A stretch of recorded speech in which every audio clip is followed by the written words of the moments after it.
Assalamualaikum warahmatullahi wabarakatuh. Allah akan memberikan uzur kepadanya. Artinya siapa yang meringankan kesalahan saudaranya, maka Allah akan meringankan kesalahannya di akhirat. Kita lanjutkan perkara berikutnya yang Allah akan balas sama kepada orang tersebut, yaitu barang siapa yang menutupi aib saudaranya, maka Allah akan menutupi aibnya di dunia dan di akhirat. Orang yang suka menutupi aib saudaranya sesama muslim, maka Allah juga akan melakukan itu bermakna kekurangan. Ketika disebutkan tentang aib, berarti seseorang punya kekurangan. Dan sungguh manusia ini adalah tempat, tidak ada manusia yang Allah ciptakan dengan kesempurnaan. Bahkan seorang Nabi pun punya kekurangan-kekurangan, tapi kekurangan itu ditutup oleh Allah, dimaksumkan oleh Allah, dijaga langsung oleh Allah. Kita ini hidup dalam kekurangan, baik secara fisik, akal, sifat. Bahkan dalam tafsir Ibnu Katsir sebutkan, salah seorang ulama berkata, tidak perlulah kita menyombongkan diri karena kita lahir dari tempat keluarnya kencing, begitu bahasanya. Jangan seseorang menyombongkan dirinya seakan-akan sempurna, lahir saja dari lubang kencing. Begitu kalimat yang tertulis untuk mengatakan begitu terhinanya kita, begitu lemahnya kita. Kalau bukan Allah yang menutupi aib kita, sungguh sampai hari ini kita masih tidak pernah dimuliakan oleh sesama manusia. Kita hari ini kan nampak mulia di hadapan sesama kita karena Allah belum bongkar aib kita. Kita datang ke masjid memakai pakaian lengkap, maka nampaklah ciri-ciri orang yang saleh, dimuliakan orang. Bahkan seorang guru dicium tangannya, dihormati, dipuja-puji. Kenapa itu bisa terjadi? Karena Allah masih menutup aibnya, karena Allah belum membongkar aibnya. Kita dihargai karena belum terbongkar aib kita. Tapi kalau sudah terbongkar aib kita, maka orang mulai mencela kita. Maka salah satu yang hari ini kita berbangga-bangga di hadapan orang, yang hari ini kita bisa menampakkan kebaikan kita di hadapan orang, itu hanya karena satu perkara: Allah masih menyimpan rapi tentang aib kita. Orang belum tahu siapa kita di waktu kecil kita. Orang belum tahu siapa kita sebelum kita taubat. Dan mungkin bahkan orang belum tahu siapa kita di rumah tangga kita. Makanya salah satu testimoni, pengakuan yang menjadikan sumber rujukan kita ini orang baik atau tidak adalah pengakuan pasangan hidup kita. Karena dia yang paling tahu aib kita. Kalau mau tahu seseorang itu baik atau tidak, maka pengakuan yang bisa didengarkan adalah dari pasangan hidupnya. Yang paling tahu aib suami istri, yang paling tahu aib istri adalah suami. Dan Allah Subhanahu wa taala meminta untuk saling menutupi. Makanya Allah istilahkan tentang pasangan hidup dengan kata libasun. Hunna libasun lakum wa antum libasun lahunna. Isteri-isterimu adalah pakaian untukmu dan engkau adalah pakaian untuknya. Allah sengaja pakai kalimat libas, pakaian. Itu maksudnya tutuplah, saling engkau menutupilah.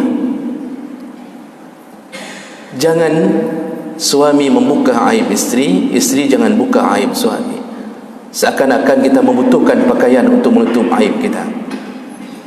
Tapi begitu kita dengarkan dari pasangan hidup bahwa fulan telah melakukan KDRT, fulan ternyata di dalam rumah tangganya, Masya Allah, luar biasa, maka jemaah Allah Subhanahu wa taala,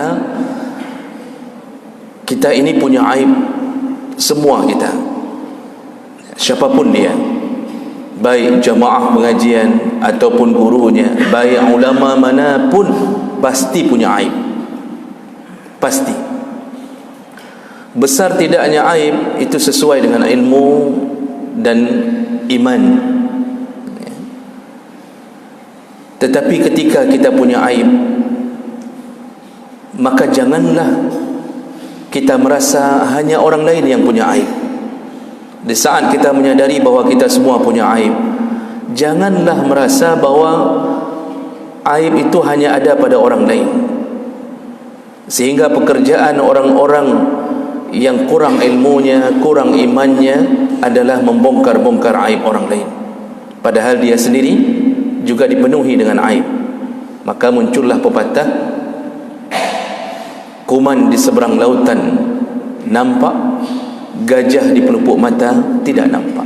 Jadi seakan-akan melihat aib orang itu, aib sekecil apapun nampak sama orang ini, tapi aibnya sendiri yang sebesar gajah di depan matanya dia tidak nampak. Jadi dia disibukkan dengan membongkar, menyebarkan aib orang, padahal dia sendiri punya aib yang lebih besar daripada orang yang dia bongkar. Jemaah melakukan Allah Subhanahu wa taala. Maka Allah Subhanahu wa taala berjanji melalui lisan nabinya, di antara kebaikan seseorang yang Allah akan tutup aibnya adalah orang-orang yang ketika di dunia suka menyimpan aib saudaranya. Dia simpan hanya untuk dirinya, tidak dijadikan bahan sebagai bahan yang akan bisa mempermalukan orang tersebut. Hari akhirat adalah hari bongkar-bongkar aib. Hari akhirat adalah hari bongkar aib. Sekecil apapun kejahatan yang pernah kita lakukan, pasti Allah nampakkan, pasti. Dan ketika Allah nampakkan itu, apakah Allah nampakkan pada diri sendiri saja, atau Allah nampakkan di seluruh yang hadir di padang mahsyar? Maka muncullah keterangan melalui keterangan hadis Nabi sallallahu alaihi wasallam, Allah Subhanahu wa taala akan menampakkan aib itu di hadapan seluruh orang di padang mahsyar. Kalau orang yang dia nampakkan adalah orang yang suka menampak-nampakkan aib orang di dunia, maka Allah akan nampakkan semua perbuatannya di dalam kamarnya, di dalam kamar mandinya. Allah akan buat video klip, Allah simpan sempurna, lalu Allah nampakkan di padang mahsyar tentang siapa kita di dalam kamar kita. Disitulah orang baru terbelalak, ternyata Masya Allah, ustaz itu ternyata ustaz porno, ternyata fulan yang selama ini berjamaah dengan kita ternyata di rumahnya berzina. Ternyata muncullah semua keterbukaan di padang mahsyar. Nah, siapakah mereka yang Allah nampakkan aibnya? Orang yang suka membongkar-bongkar aib orang lain di dunia. Padahal orang sengaja menyimpan aibnya. Dia cari informasi, dia datangi orang-orang terdekat dengan orang tersebut, lalu dia viralkan. Dia viralkan melalui Facebook, dia viralkan melalui WA, supaya orang tersebut malu.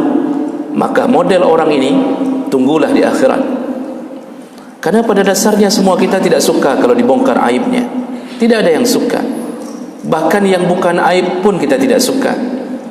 Contoh, kalau kita punya panu, kita punya penyakit panu, putih di kulit, sebahagian belang-belang. Adakah orang yang mengatakan sesama jamaah, Naturi ilung ni, Bapak kenal saya yang berpanu? Tidak ada yang mengatakan dirinya saya yang berpanu. Bahkan kalau ditanya oleh orang, ada panu? Kita akan mengatakan, tidak ada, alhamdulillah tidak ada. Padahal ada, demi menutupi aib. Itu padahal hanya penyakit yang Allah beri untuk mendapatkan ampunan dari Allah di atas dosa. Semua orang menutupi aibnya, kekurangannya ditutupi. Tapi Masya Allah, kita kemudian membongkar aibnya. Jemaah melakukan Allah Subhanahu wa taala, ini adalah seburuk-buruk perbuatan yang dilakukan untuk sesama muslim. Makanya aneh kalau ada orang yang berceramah isinya buka aib orang semua. Sebenarnya orang seperti begini tidak layak diberikan podium untuk ceramah, karena pada dasarnya dia punya akhlak yang buruk. Kenapa kita harus mengikuti akhlaknya? Oh, karena hanya alasan dia hafal Quran, hafal hadis. Maka lihatlah, tujuan kita menuntut ilmu agar akhlak kita baik. Tapi kalau sudah menuntut ilmu akhlak bertambah buruk, maka inilah munafik yang sedang dimuliakan orang. Jadi ketika bongkar aib orang lain, Masya Allah, dia katakan dalam ceramahnya begini, begini. Dia sendiri pun di rumahnya melakukan perkara yang sama, bahkan mungkin lebih. Dia suruh orang lain salat duha, dia suruh baca Quran, dia hari-harinya hanya duduk di kedai kopi, siang malam. Ini orang begini suka membongkar aib orang, lupa di depan matanya ada gajah yang dia tidak nampak. Makanya syaitan menutupi gajah tersebut, maka nampaklah kuman di seberang lautan. Aib orang yang kecil-kecil nampak, aib dirinya sendiri tidak nampak. Jemaah melakukan Allah Subhanahu wa taala. Dulu seorang perempuan mendatangi Rasulullah sallallahu alaihi wasallam, dan perempuan ini mengaku telah berzina. Perempuan ini mengaku telah berzina. Ketika dia laporkan ke Rasulullah, dia mengatakan, "Ya Rasulullah, rajamlah aku. Rajamlah aku. Aku telah berzina." Apa jawaban Nabi? "Simpanlah aib ini, bertaubatlah." Kata Rasulullah, artinya jangan kasih tahu orang bahawa engkau telah berzina. Simpan rapi, kemudian bertaubatlah. Tapi ternyata perempuan ini tidak puas hati. Dia takut kepada Allah setelah melakukan zina. Lalu dia kembali mengulang-ulang, "Ya Rasulullah, rajamlah aku, biar aku lepas di hadapan Allah di akhirat." Setelah berulang-ulang, barulah Rasulullah sallallahu alaihi wasallam mengatakan, "Baiklah, kalau begitu yang engkau inginkan, maka datanglah pada tanggal fulan, hari fulan, kita akan melakukannya." Jadi Rasulullah suruh simpan dulu. Di masa Umar bin Khattab juga begitu. Seseorang melaporkan diri kepada Umar, "Wahai Umar, aku telah berzina, rajamlah, cambuklah." Umar juga berkata, "Pulanglah, simpanlah aibmu, bertaubatlah kepada Allah." Jadi itu yang sudah pengakuan diri masih disuruh simpan oleh Rasulullah dan para sahabat. Maka ilmu ini, ilmu menutup aib orang ini diamalkan oleh orang-orang saleh yang betul-betul saleh, ya, bukan munafik. Di tahun 800-an Hijriah, masa tabi'in hidup, Imam Ghazali menceritakan dalam kitab Nasaih al-Ibad, ada salah seorang ulama besar yang dikenal dengan nama Imam Hatim al-A'sam, yaitu Al-A'sam artinya yang tuli. Jadi kenapa beliau bisa dijuluki Imam Hatim si tuli? Ternyata ada kisah di baliknya. Imam Hatim, imam di Baghdad, Khurasan, ya, ulama besar Khurasan, salehnya luar biasa. Pada suatu hari seorang perempuan ingin mengadukan tentang permasalahannya kepada Imam Hatim. Lalu perempuan ini duduk berhadapan dengan Imam Hatim. Nah, ketika sedang mengadukan permasalahannya, ternyata si perempuan ini tidak sengaja mengeluarkan kentut di depan ulama besar. Itu kentut di kedengu. Dan kentut itu lumayan besar suaranya, terdengar oleh Imam Hatim. Langsung merah padam wajah perempuan ini, malunya minta ampun, sampai dia tidak berani mengangkat kepalanya karena kentutnya keluar tanpa sengaja. Kan ada orang yang tidak bisa menahan kentut, Pak. Urat kentutnya udah mati, tak bisa ditahan. Dibi je keroy. Dan Imam Hatim melihat bahawa Masya Allah, ibu ini sudah merasa sangat malu sampai tidak berani mengangkat kepalanya. Maka sejak itu Imam Hatim mulai berpura-pura tuli, sampai dia mengatakan ke ibu ini, "Ibu, tadi pertanyaannya apa? Saya tidak terlalu dengar. Coba ulangi pertanyaan. Diulang. Begitu diulang, disuruh keraskan. Irfa' sautaki. Bahasa dalam kitab, angkat suaramu wahai ibu, aku enggak terlalu mendengarnya. Diangkat berulang-ulang sampai sekeras-kerasnya, baru Imam Hatim mengatakan, baik, baru aku tahu apa permasalahanmu. Padahal tujuan Imam Hatim agar dia dianggap tuli, sehingga seakan-akan dia tadi tidak mendengarkan kentut ibu ini. Demi menjaga marwah kehormatan salah seorang yang bertanya kepadanya. Maka ibu itu baru bernafas lega setelah mengetahui Imam Hatim ternyata tuli. Semenjak itu terkenanlah 15 tahun Imam Hatim berpura-pura tuli. Kenapa sampai 15 tahun? Ternyata dia juga tidak ingin ketahuan bahawa dia pura-pura tuli hanya di depan ibu itu. Maka dia terus berpura-pura tuli 15 tahun menunggu kapan ibu itu meninggal dunia.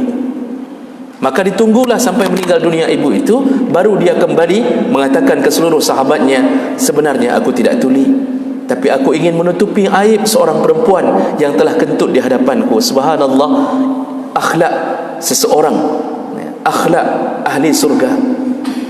Kita hari ini, Masya Allah, yang tidak kentut pun kita tuduh kentut. Pak Mubay kentut, Pak Mubay.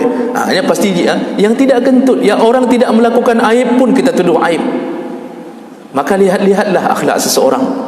Orang yang paling berhak memberi ilmu, memberi suri tauladan pada kita, orang yang teruji akhlaknya, bukan orang yang pintar bicaranya. Jemaah melakukan Allah Subhanahu wa taala. Sebagai kesimpulan akhir, bahawa jangan buka aib orang, Allah akan tutup aib kita di akhirat. Simpanlah aib orang, walaupun kita tahu tetangga kita berzina. Kalaupun harus membukanya, maka para ulama mengatakan boleh dibuka di pengadilan ketika kita ingin melaporkan maksiat seseorang untuk diberi hukuman.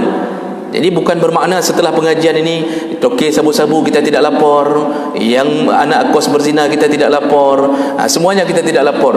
Boleh membuka aib kalau kita takut kejahatannya menyebar, maka segera laporkan. Maka membuka aib di pengadilan, membuka aib di depan polisi, itu dibutuhkan di saat ingin menanggulangi kejahatan seseorang, agar tidak menyebarnya kejahatan. Begitu juga isteri, suami dibolehkan saling membuka aib kalau datang ke pengadilan saat ingin mengajukan fasakh, maka isteri boleh mengatakan bahawa suaminya selama ini memukul dirinya, suaminya tidak memberi nafkah, suami pun boleh mengatakan isteri. Syaratnya ketika dibutuhkan di dalam sebuah kesaksian di dalam pengadilan. Selain itu, simpanlah aib saudara kita. Mudah-mudahan Allah Subhanahu wa taala menyimpan aib kita di hari berkumpulnya di padang mahsyar. Subhanakallahumma bihamdik, asyhadu an la ilaha illa anta, astaghfiruka wa atubu ilaik. Wassalamu alaikum warahmatullahi wabarakatuh.